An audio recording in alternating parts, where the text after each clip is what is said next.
Papunta nga ako ngayong airport dahil mayroon akong i-deliver na Vios. I-rent to ng 8 days itong dinadrive natin. Bali foreigner nga yung renter natin, so madugo ang release na naman ito. Pero bago yan, meron muna akong Bible verse na isi-share sa inyo. Sabi sa Deuteronomy 8-18, "But remember the Lord your God, for it is He who gives you the ability to produce wealth, and so confirms His covenant which He swore to your ancestors as it is today." Sinasabi dito na si Lord ang nagbibigay ng lakas, talino at oportunidad para kumita at umasenso sa buhay.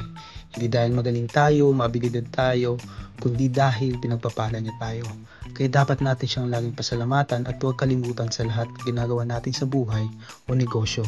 In short, lagi natin i-glorify si Lord. So dito nga binibidyoan ko na yung unit natin at inaantay ko na lang yung renter na lumabas. Siyempre para na mayroon tayong documents, mapakita sa renter kung may panibagong damage or gas-gas. After ko nga mabidyoan yung unit, sakto dumating na rin yung renter natin.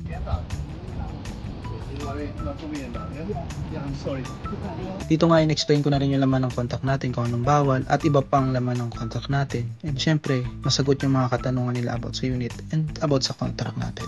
After na explanation, nag-fill up na rin si Sir. Ayan, kitang-kita niya naman. Titingin pa yan sa camera. Ayan. After na mag-fill up ni Sir, syempre hindi mawawala yung picture taking.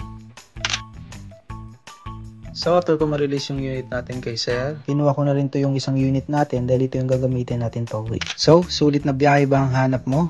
Dito na sa Trusted Car Rental. Travel with ease, drive with confidence, budget friendly, smooth rides. So what are you waiting for? Book with us now.